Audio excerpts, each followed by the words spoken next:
이 찬양처럼 하나님의 은총이 우리 성도님들과 함께 하시기를 기원합니다.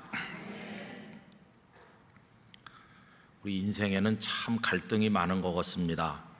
갈등에서 시작해서 갈등 속에서 헤매다가 갈등하다가 세상을 떠난다 할 정도로 갈등이 많은 세상에 살고 있습니다.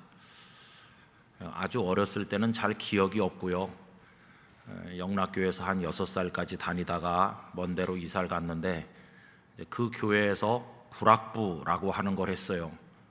제가 기억나는 제 생애 처음 갈등이 이런 겁니다. 그 도림 구락부를 다녔는데 구락부가 유치원 비슷한 겁니다. 애들이 모여가지고 이제 배우고 그래요. 근데 그때는 이름을 왜 구락부라고 했는지 모르겠어요. 근데 여러분, 저의 첫 갈등이 뭔지 아세요? 저 예쁜 여자애는 왜 나랑 놀려고 하지 않을까? 그게 요만했을 때 갈등이었어요. 근데 이제 한 초등학생, 중학생 이렇게 되니까 갈등이 상당히 사회 심리적이고 구조적인 갈등이 됐는데, 힘세다고 애들 막 쥐어받고 주먹질 잘하는 좀 거칠고 폭력적인 애가 반장도 하고 학생회장도 하는 거예요. 야, 어떻게 이럴 수가 있나. 반듯하고 공부도 열심히 하고 모험생이 등장하면 그런 안 좋은 애들은 다 무대에서 내려와야 될 것 같은데 안 그런 것이에요. 오히려 모험생은 바보 취급을 당하고 나중에 보면 그 주먹도 쓰고 그런 애가 학생회장에 당선되는 거예요. 야, 이 세상이 왜 이런가, 이런 생각을 했죠. 근데 이제 어른이 되면서 보니까요, 알게 됐어요. 이 세상 자체가 그렇다는 걸 알게 됐어요. 이 세상 자체가 그런 곳이에요. 뭐 다들 느끼시고 계신 것이겠지만, 좀 선하고 올곧고 바른 사람이 등장하면 안 그런 사람들은 다 물러가줘야 되는 거 아닙니까? 그죠? 그런데 세상은 안 그래요. 우리 국민들을 대상으로 설문조사해 보면 정치인을 신뢰합니다, 이렇게 대답하는 사람이 아주 적습니다. 그런데도 여러 가지 이유 때문에 내년에 대선이 이제 앞두고 있으니까 다 국민들이 정치라는 놀이터에 지금 모였잖아요. 모여가지고 손에 땀을 쥐는 게임에 지금 다 몰두하고 있지 않습니까? 그래서 매일 뉴스가 그런 거죠. 근데 거기 등장하시는 분들이 아주 반듯하고 선하고 고든 삶으로 그 아름다운 인생의 이야기들이 국민들에게 뉴스가 된다면 얼마나 좋겠어요. 그런데 그렇지 않은 것 같아요. 보통 국민들도 저지르지 않는 파렴치한 일 혹은 불법, 편법, 탈법을 했다느니 하면서 그런 게 매일 뉴스에 올라오고 있잖아요. 그러면 진짜 올곧은 어떤 사람이 등장하면 나머지 사람들이 다 무대에서 내려와야 될 것 같은데 안 그렇죠. 오히려 목소리가 더 커지고, 착한 사람 보고는 국민들이 이렇게 말해요. 그렇게 착해 빠져서 무슨 정치를 하겠느냐고. 듣고 보면 씁쓸해요. 그러면 정치를 하려면 적당히 악해야 되고 나쁜 짓도 밥 먹듯이 하는 사람만 정치를 해야 되나? 얼마나 이게 씁쓸한 얘기입니까? 그죠?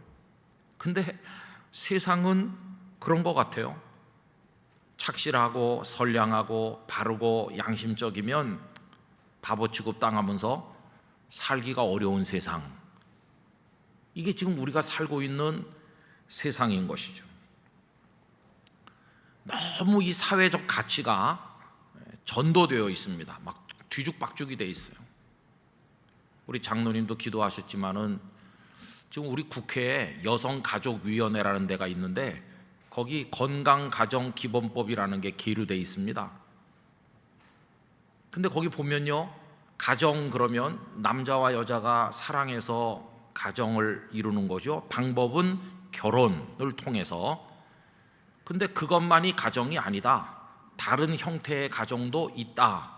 결혼이 아닌 합의에 의해 가지고 남자와 남자가 살고 여자와 여자가 살고 대리모를 통해 애를 낳던지 입양하면 그것도 자녀고, 그러니까 그것도 가정이기 때문에 사회복지에서 빠지지 않도록 도와줘야 된다. 사회복지의 사각지대를 없애겠다는 명목으로 그런 것도 다 가정의 형태로 인정하려고 지금 하고 있잖아요. 여러분, 정신 바짝 안 차리면 앞으로 남자 며느리 맞을지도 몰라요. 여자 사위. 그래가지고 여자가 와가지고 장인어른 이렇게 하면 어떡하겠어요. 근데 이게 지금 우리 국회에서 벌어지는 일이에요. 아니, 선량한 남자 여자가 사랑해가지고 청춘 남녀가 결혼을 해서 애를 낳고 그러는 게 가정이지, 이렇게 하면은 그 나머지가 다 부끄러워하면서 무대에서 내려가야 되는데 오히려 더 목소리를 높이잖아요. 광장에서 축제를 열잖아요.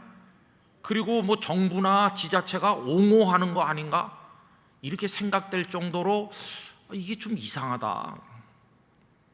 그게 우리 현실이에요. 그런 법을 반대하는 정당이나 어떤 사회 집단이나 특히 우리 기독교는 아주 구태의연한 쾌쾌묵은 전근대적 집단처럼 매도당하고 있습니다. 그래서 우리는 굉장히 지금 혼란하죠. 성경이 가르치는 기독교적 가치들이 대접을 못 받고 땅바닥에 밟히고 있어요. 정직하게 살아야죠. 그러면 아이고 무슨 정직, 그냥 적당히 누이 좋고 매부 좋게 살아야지, 이렇게 말해요. 가정을 깨끗하게 지키고 남편과 아내가 서로에게 신실해야지, 이렇게 하면은 아니 세상이 어떤 세상인데 적당히 즐기고 그래야지. 흥부처럼 착하게 살아야지. 그러면 바보 취급당해요. 놀부가 훨씬 현명하다, 이렇게. 그래서 우리 기독교인들이 어렵습니다. 어떻게 살아야 되는 건가? 일주일에 주일 하루는 하나님을 찾고 기독교적으로 살고 엿새는 그냥 뭐 세상이 다 그런데 어떡하겠어 그러면서 그들 곁에 가서 서야 되는 것인지, 내가 그래도 성도인데 내 자리를 어디로 정해가지고 어떻게 살아가야 될지 그렇게 고민하는 성도들이 굉장히 많을 것이라고 생각합니다. 여러분, 우리가 살고 있는 이 시대 혹은 이 세대 어떤 것인지 우리 잘 생각해 봐야 되는데, 근데 이 세상에 죄가 들어온 이후로 모든 시대는 다 악했어요. 노아가 살던 시대, 구약 성경에 가슴을 치며 탄식하던 선지자들의 시대, 예수님께서 사시던 시대, 그리고 오늘 우리 시대. 그래서 이 시대 속에서 그리스도인으로 존재하려면 이 시대를 잘 알아야 됩니다. 여러분, 예수님께서 그 세대를 탄식하셨어요. 오늘 본문 16절에 어떻게 시작됩니까? 이 세대를 무엇으로 비유할까? 이렇게 탄식하시는 거죠.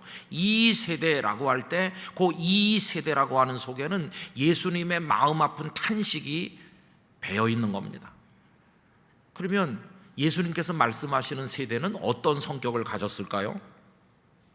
마태복음 12장 39절에 보니까 예수께서 대답하여 이르시되 악하고 음란한 세대가 표적을 구하나 선지자 요나의 표적밖에는 보일 표적이 없느니라.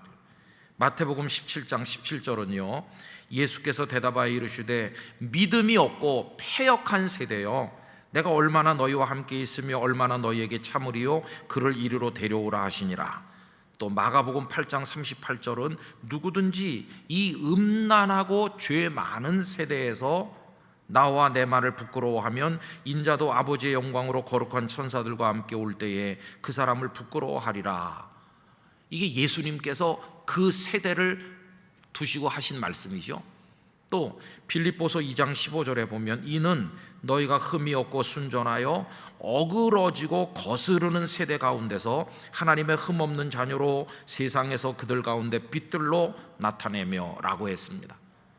성경에서 이 세대라고 할 때 어떤 세대입니까? 악하고 음란한 세대, 믿음이 없고 패역한 세대, 음란하고 죄 많은 세대, 어그러지고 거스르는 세대. 이게 예수님이 사시던 세대도 그랬고 바울 사도 살던 세대도 그랬고 오늘 우리 세대도 그렇다 하는 것입니다. 그러니까 세대가 그러니까 기독교적인 가치관이 받아들여지지를 않지요. 여러분, 우리들은 성도로서 성령의 열매를 맺고 싶어 하잖아요. 사랑과 희락과 화평과 오래 참음과 자비와 양성과 충성과 온유 절제, 이런 열매를 좀 맺으면서 살면 세상이 밝아지고 행복해질 거라고 생각하는데, 세상은 이런 가치들을 눈여겨보질 않아요. 그렇게 사는 걸 답답하게 여겨요. 그러면 이 세상은 어떤 가치를 추구하고 어떤 스타일로 살고 있을까요? 제가 성경을 두 군데 읽어드리려고 하는데, 우리 대한민국 사회랑 한번 비교해 보시고 우리 주변과 우리 마음속의 모습하고 한번 연결해서 생각해 보시기 바랍니다. 갈라디아서 5장 19절로 21절, 이제 이 말씀을 읽으면은 정말 오늘 이 시대와 딱 맞다 이렇게 느끼실 거예요. 육체의 일은 분명하니 곧 음행과 더러운 것과 호색과 우상숭배와 주술과 원수 맺는 것과 분쟁과 시기와 분냄과 당 짓는 것과 분열함과 이단과 투기와 술취함과 방탕함과 또 그와 같은 것들이라. 우리 사회에는 하나도 없는 것들이네. 그렇습니까? 꽉 차 있는 것들이잖아요. 디모데후서 3장 1절로 7절은 이렇습니다. 너는 이것을 알라. 말세에 고통하는 때가 이른다. 지금 우리가 고통하는 때에 살고 있어요. 사람들이 자기를 사랑하며 돈을 사랑하며 자랑하며 교만하며 비방하며 부모를 거역하며 감사하지 아니하며 거룩하지 아니하며 무정하며 원통함을 풀지 아니하며 모함하며 절제하지 못하며 사나우며 선한 것을 좋아하지 아니하며 배신하며 조급하며 자만하며 쾌락을 사랑하기를 하나님 사랑하는 것보다 더하며 경건의 모양은 있으나 경건의 능력은 부인하니 이 같은 자들에게서 내가 돌아서라. 그들 중에 남의 집에 가만히 들어가 어리석은 여자를 유인하는 자들이 있으니 그 여자는 죄를 중이지고 여러 가지 욕심에 끌림바 되어 항상 배우나 끝내 진리의 지식에 이를 수 없느니라. 여기 이 사람들의 모습이 행하는 일들이 그냥 우리 주변에 있는 일하고 똑 닮았어요. 이 말씀이 선포되고 기록되던 그때랑 지금이랑 똑같구나. 첨단 과학, 자동차 타고 다니고 잘 먹고 건물이 하늘을 찌를 듯이 올라가고 대단한 세상이 된 것 같지만 똑같습니다. 여러분, 아담과 하와 이후로 이 세상에 죄라고 하는 게 탁 들어온 이후로 모든 세대는 이렇게 됐어요. 우리 시대가 그렇고 우리 자녀들, 소중한 우리 눈에 넣어도 아프지 않는 손자 손녀들이 살아갈 세상이 이런 세상이죠. 그러니까 이 속에서 예수님께서 가르치고 성경이 기록하고 있는 아름다운 가치들, 그게 먹히겠습니까? 다 사람들이 비웃죠. 비웃어요. 예수님께서도 당신께서 사시던 그 시대를 아까 말씀드린 것처럼 탄식하면서 이제 말씀하는 거죠. 여러분, 오늘 본문 16절과 17절을 보세요. 이 세대를 무엇으로 비유할까? 비유하건대 아이들이 장터에 앉아 제 동물을 불러 이르되 우리가 너희를 향하여 피리를 불어도 너희가 춤추지 않고 우리가 슬피 울어도 너희가 가슴을 치지 아니하였다 함과 같도다. 이 세상이 아이들이 장터에서 놀고 있는 것과 같은데, 이게 잘 되려면 서로가 이렇게 반응을 보여야 돼요. 그런데 주님이 오셔서 아무리 뭐라고 그래도 반응이 없는 거예요. 두 가지 예를 들었는데, 하나는 결혼식이고 하나는 장례식입니다. 피리를 불어도 춤추지 않는다. 지금 결혼식이 열려가지고 피리도 불고 악기를 연주하면서 기뻐하는데, 그럼 거기 있는 사람들이 아이고 기쁘다 그러면서 같이 춤도 춰주고 축하를 해야 될 텐데 피리를 불던지 말던지 반응이 없는 거예요. 또 하나는 장례식 얘기인데요, 막 슬퍼서 우는 거예요. 그럼 옆에 있는 사람이 아이고 얼마나 마음이 아프세요, 같이 가슴을 치면서 이렇게 슬퍼해 줘야 되는데 너 울던지 말던지. 여러분, 이 얘기는요, 세례 요한과 예수님을 향한 유다 사회의 악한 반응을 말씀하시는 거거든요. 18절과 19절에 보십시오. 요한이 와서 먹지도 않고 마시지도 아니하매 그들이 말하기를 귀신이 들렸다 하더니 인자는 와서 먹고 마시매 말하기를 보라 먹기를 탐하고 포도주를 즐기는 사람이요 세리와 죄인의 친구로다 하니. 세례 요한은 광야에 사셨죠. 메뚜기와 석청을 먹고 나시린으로 살았기 때문에 포도주 같은 거 입에 대지 않았죠. 그랬더니 사람들이 귀신 들렸다고 이제 비방하는 거예요. 또 예수님은 동네에서 사람들과 어울려 살면서 세리와 죄인들 곁에서 함께 잡수시고 세리 마태 삭개오의 집에도 가서 같이 어울리시고 불쌍한 사람들 이렇게 해주시고 하니까 이제는 뭐라고 말하냐면 먹기를 탐하는 자, 세리와 죄인의 친구 예수님을 향해서는 또 그렇게 퍼붓는 거예요. 그러면 요한은 먹지 않으니까 귀신 들렸다고 그러고 예수님은 잡수시니까 먹기를 탐한다고 그러면 먹어야 되는 거예요? 먹지 말아야 되는 거예요? 먹을 듯 말 듯 하고 있어야 되는 거예요? 그러니까 그 유대 사회는 이래도 비난하고 저래도 욕하는 거예요. 어떤 장단에 맞춰야 될지 알 수 없는데 그럼 그 사람들이 왜 그렇게 하느냐? 그 본심은 따로 있는 거죠. 본심은 자기들의 욕망, 자기들의 기득권 이거 지키려고 하는 거죠. 여러분, 요한이나 예수님께서 아무 영향력도 없고 사람들이 쳐다도 안 보고 저 변두리에서 조용히 사셨다면 유대 사회도 요한에 대해서나 예수님에 대해서 그렇게 하지 않았겠죠. 그런데 세례 요한이 그 판을 막 뒤집을 것처럼 보였거든요. 유대 광야에 요한이 등장하셔서 말씀을 외치니까 수많은 사람들이 몰려 나왔습니다. 요한이 요단강에서 회개의 세례를 베푸니까 사람들이 와서 다 자기 죄를 고백하면서 세례를 받았습니다. 심지어 메시아인가 이렇게까지 생각하면서 사람들이 몰려 나오니까 그 유대 사회를 주무르던 세력들은 위기의식을 느끼고 귀신 들렸다고 하더니 나중에 제수를 빼앗아서 아내로 삼은 그 헤롯의 부정한 결혼을 책망했을 때 헤롯과 헤로디아는 세례 요한을 참수해서 죽이지 않았습니까? 예수님도 그래요. 요한이 죽고 나니까 사람들은 이제는 조용해졌네 이렇게 생각했는데 웬걸요? 우리 예수님이 등장했더니 수만 명의 사람이 예수님을 따르고 임금님으로 추대하려고 그러고 그 말씀 앞에 무릎 꿇고 예수님의 능력 앞에 사람들이 다 모여드니까 이 사람들이 이제 유대 지도자들이 예수님을 비난하기 시작한 거죠. 먹기를 탐하고 세리와 죄인들의 친구다 이렇게 하다가 결국은 예수님을 십자가에 죽도록 몰아붙이지 않았습니까? 그 이유는 뭐냐 하면 다 자기들의 이익, 기득권 이거 지키려고 하거든요.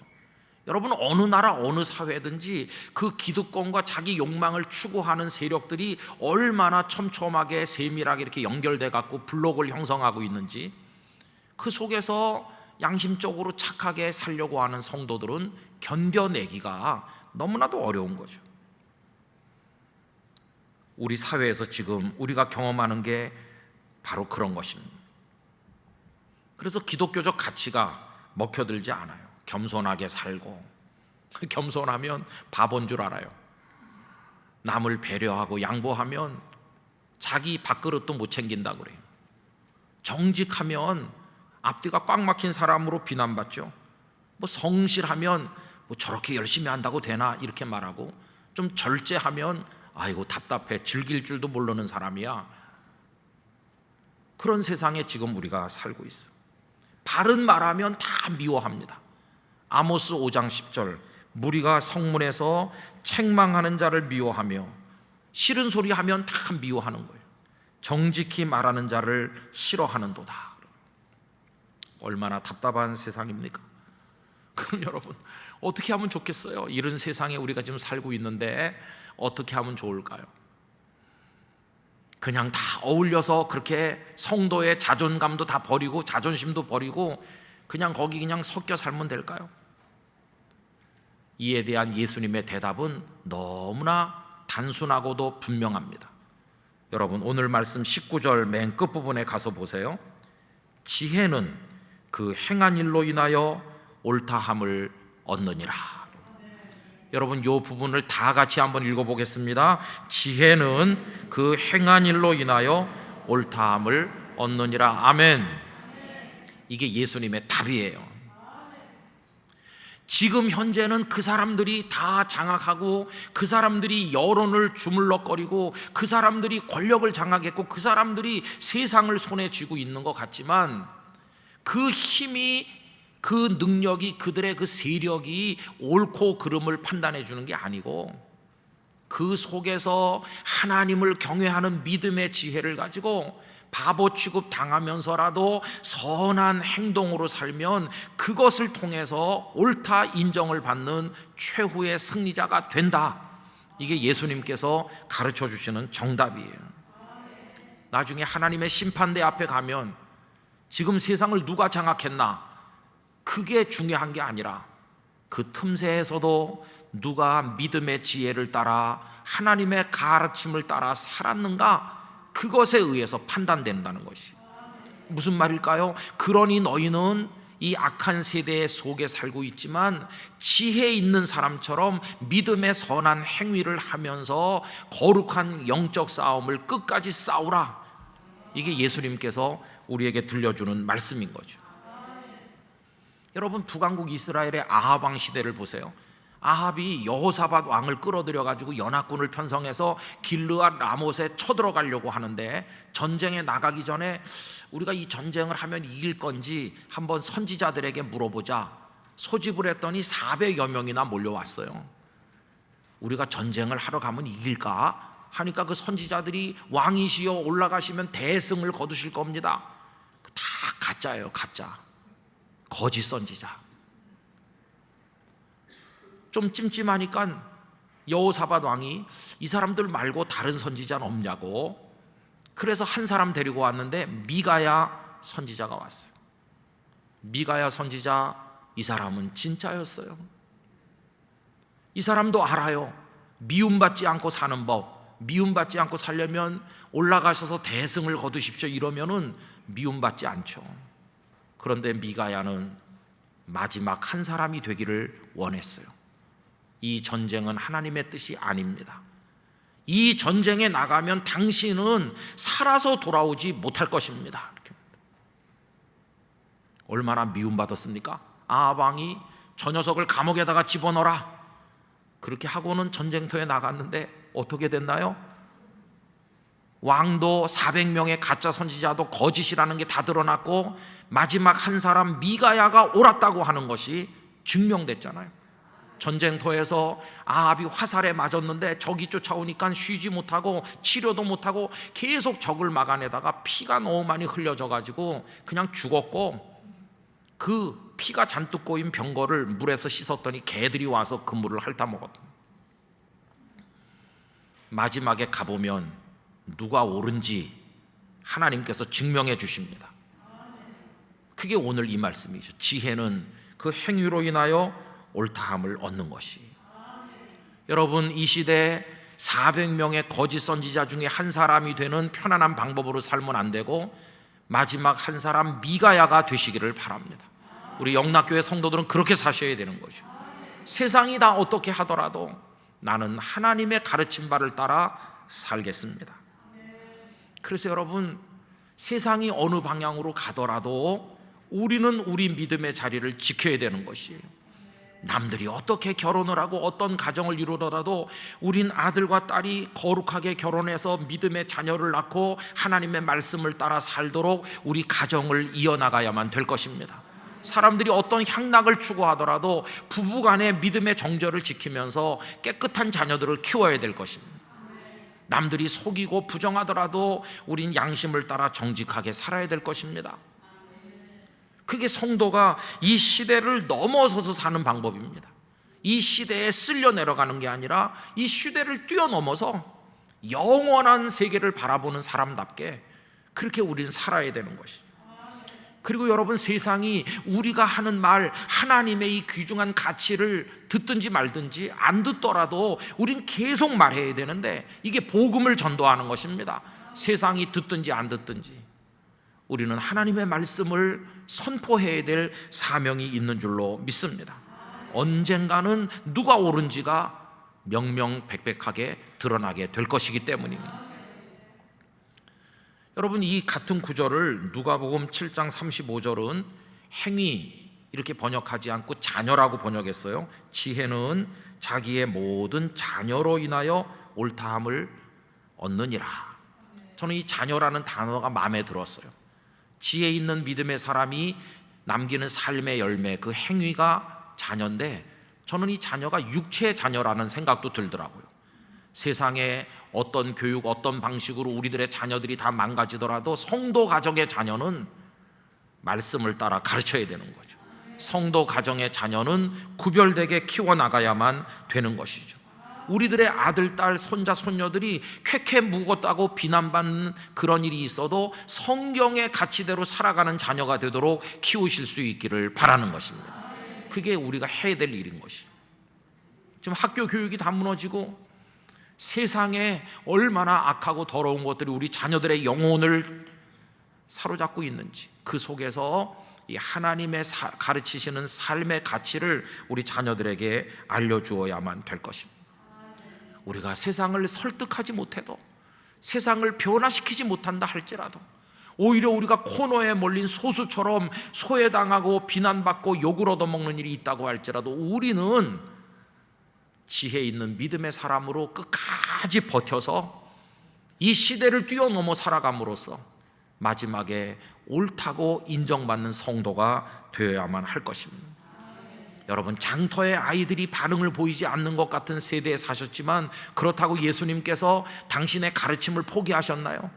예수님은 끝까지 가르치고 끝까지 선포하시다가 십자가를 향해 올라가셨는데, 우리도 그런 각오를 가지고 오늘 이 어두운 대한민국 사회에서 성도의 등불을 밝혀야만 될 것입니다. 언젠가 우리가 살았던 그 길이 옳은 길이었음이 드러나게 되는 날, 하나님께서는 우리 머리 위에 상급을 주시고 면류관을 씌워 주실 것입니다. 여러분, 그때까지 성도다운 삶으로 하나님 앞에 꿋꿋하게 서시게 되기를 간절히 기원합니다. 기도하겠습니다. 아버지 하나님, 너무나도 어둡고 악한 세대에 저희들이 살고 있지만, 지혜는 그 행위로 인하여, 행함으로 인하여 옳다 인정을 받는다 했으니, 끝까지 성도다운 삶을 예수님의 가르침을 따라 지켜내게 하여 주시옵소서. 그렇게 할 수 있는 믿음의 힘을 저희 모두에게 주시옵소서. 예수님의 이름으로 기도드리옵나이다. 아멘.